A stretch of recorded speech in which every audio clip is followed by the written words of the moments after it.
I know who killed JonBenét. There's no doubt in my mind who killed JonBenét. I ordered him to put JonBenét down. I knelt next to her and I leaned down to her face. And John leaned down opposite me, and his face was just inches from mine. And we had a nonverbal exchange that I will never forget. And he asked if she was dead. And I said, yes, she's dead. And I told him to go back to the room and to dial 911. You know, America has just been hurt so deeply with this. You believe it's someone outside your home? There is a killer on the loose. I don't know who it is. I don't know if it's a he or a she.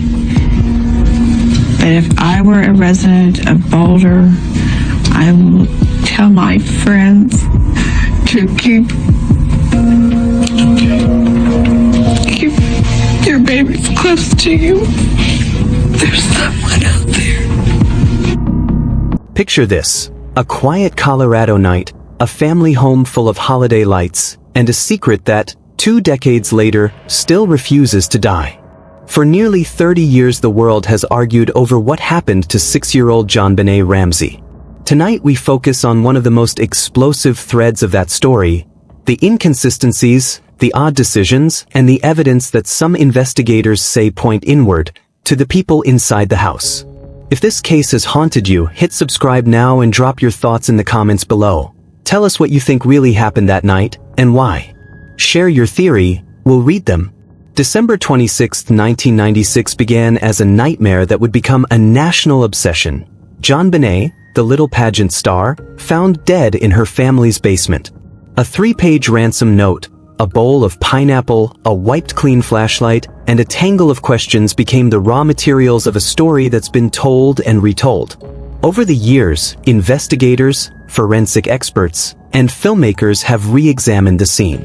One of the most persistent lines of inquiry contends that the official intruder narrative never fully fit the physical evidence. Instead, a different, darker explanation emerges from the contradictions, not certainty, but a string of anomalies that, when woven together, demand attention. Start with the timeline. The Ramseys told authorities that both children were asleep after returning from family Christmas celebrations. If that were true, the family's timeline would effectively exclude anyone inside the house from being the perpetrator. Yet the autopsy revealed fresh pineapple in JonBenét's stomach, pineapple that would have to have been eaten within an hour or two of the fatal injury. At the crime scene, investigators later found a bowl of pineapple on the dining table. Forensics recovered prints, Burke's on the bowl, Patsy's on the spoon, and JonBenét's on a nearby glass. Those marks contradict the claim that the children had gone straight to bed. How did fresh pineapple get into a sleeping child's small intestine? Who prepared it? Who ate it with her? These are small facts with very large implications. Then there is the flashlight, a heavy Maglite, upright on the kitchen counter like a deliberate display. It had been wiped clean, not just the exterior but the batteries inside were free of fingerprints. For any experienced investigator, that's a red flag. People don't typically scrub their own flashlight to remove prints and then set it prominently on a counter. Tests and reconstructions later showed the Maglite could produce a skull fracture similar in size and bevel to JonBenét's injury. Taken together, the pineapple and the Maglite become a possible scene: 2 children in the kitchen, a heavy object, an impulsive swing, a catastrophe. But there's an enormous leap from possibility to proof, and it's here that the story turns to behavior, motive, and cover-up. Behavior is crucial. 9-year-old Burke Ramsey's reactions in the hours, days, and years after his sister's death have been described, by multiple observers, as atypical for a child who just lost his sibling to violence. At the scene, witnesses said he was quiet, detached, and at times oddly unconcerned. At the funeral he was photographed chewing gum and not openly grieving.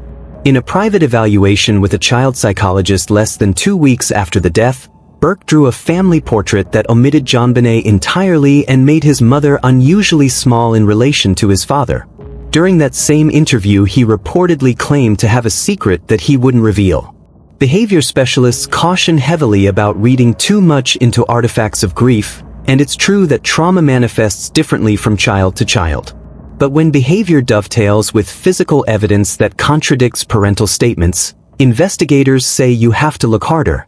One of the most controversial pieces of audio evidence is the enhanced 911 tape of Patsy Ramsey's panicked call.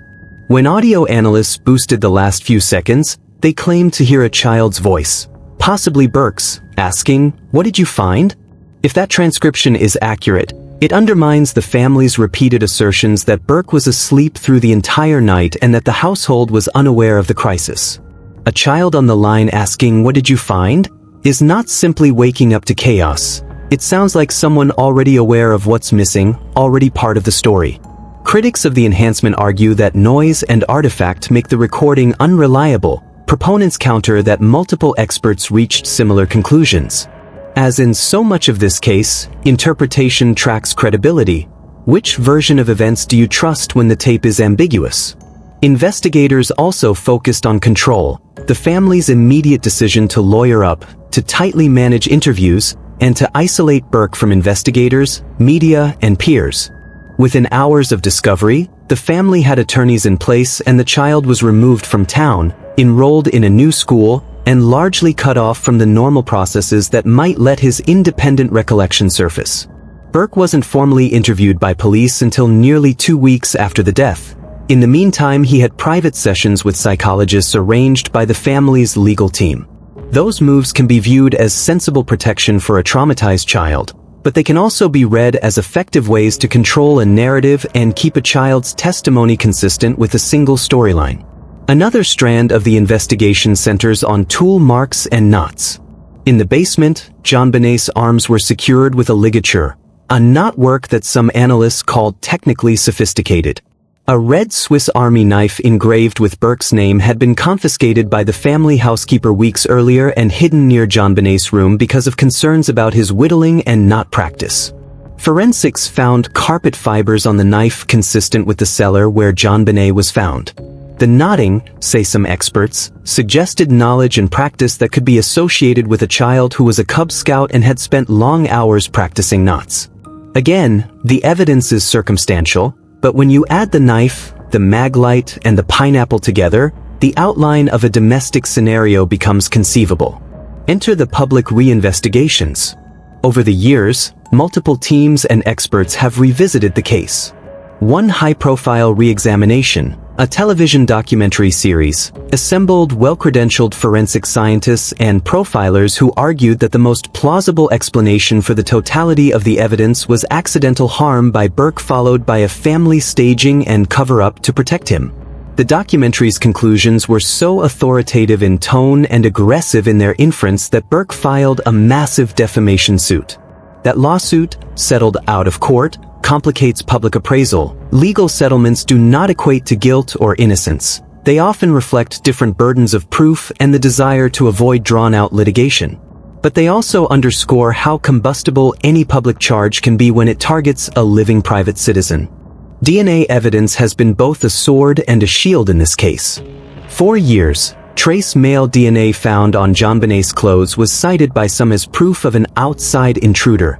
In 2008, a district attorney publicly announced that a male DNA sample excluded the Ramseys and effectively cleared them.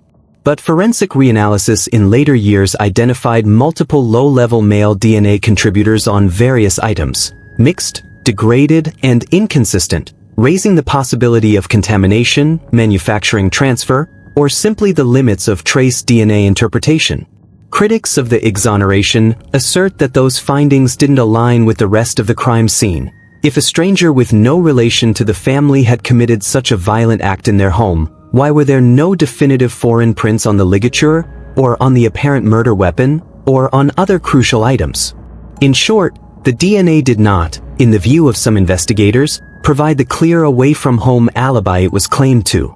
Physical scene analysis also undermines the intruder scenario in striking ways. The basement window, for example, long touted as a possible point of entry, contained an undisturbed spiderweb and settled dust and pine needles on the outside. things that would have been destroyed if someone had climbed through on the night in question. A single high-tech boot print in the wine cellar was never matched and existed without a trail, stride pattern, or other confirming prints. Reenactments found the window difficult to navigate without obvious disturbance. Taken together, these details are why investigators like James Kohler argued that the scene looked staged, props arranged to simulate an outsider's entry rather than the messy evidence of one.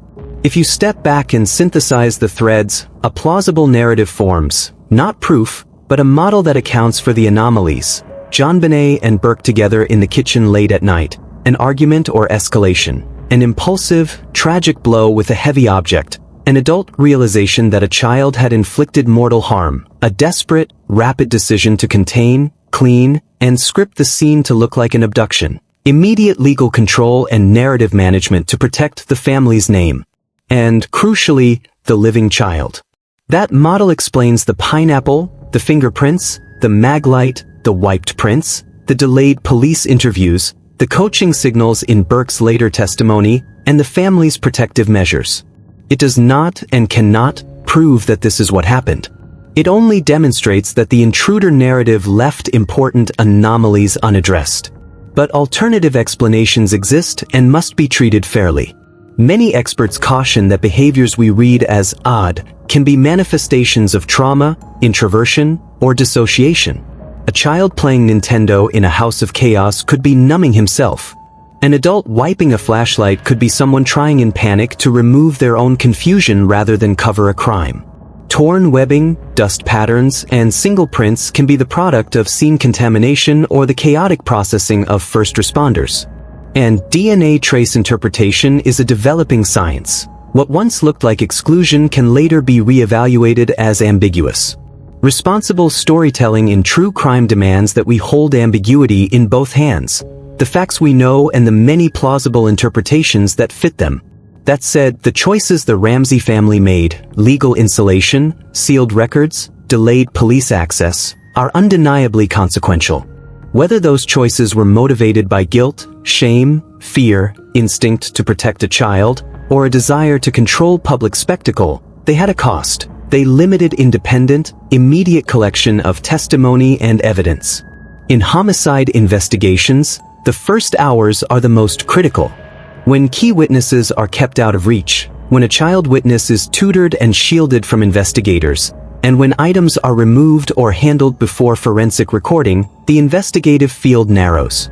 For many investigators who have looked at this case anew, that narrowing has been the most frustrating and consequential reality. So where does that leave us? It leaves us with a set of stubborn, urgent questions. Why was pineapple in a child who by the family's story never left her bed? Why was a potentially lethal flashlight wiped and then positioned prominently? Why was a knife associated with Burke hidden near the children's rooms, with fibers matching the cellar?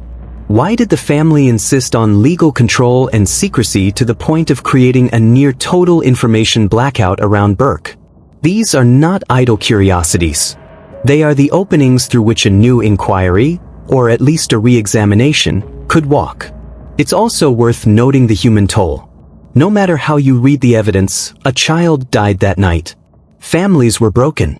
Public suspicions can be brutal and have destroyed reputations and careers.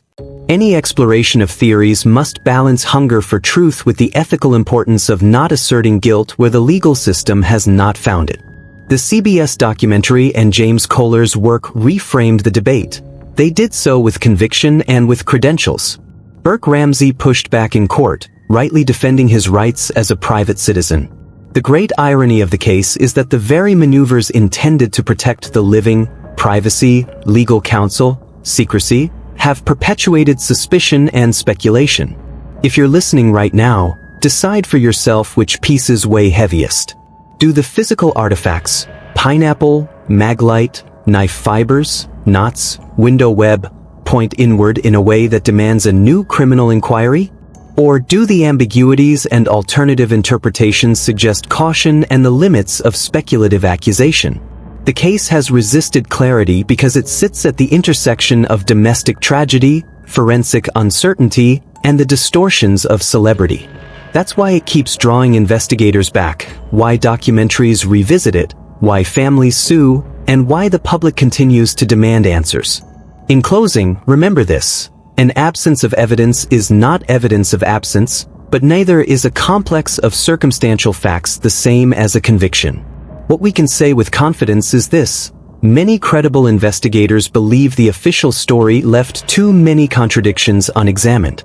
They believe a family's choices to manage the narrative obscured the most important thing any criminal case needs: unfiltered access to witnesses and artifacts in those first, decisive hours. Whether that was motivated by compassion, fear, shame, or something more culpable may never be fully resolved without new evidence. If this exploration moved you, argue with it. Tell us what you think in the comments below. Do you think the physical evidence pushes the case toward a domestic tragedy and cover-up? Or do you think the intruder theory still holds? If you believe new forensic technologies could change the outcome, what would you want investigators to test now? We'll read your theories. The strongest ones may shape our next deep dive. Thank you for watching this long look at one of America's most confounding mysteries. If you want more detailed breakdowns, forensic reenactments, audio enhancements, and document reviews, hit subscribe and ring the bell so you don't miss the next episode. Above all, remember that behind every headline was a child, and whatever the truth, that child deserves justice and a dignity that goes beyond speculation.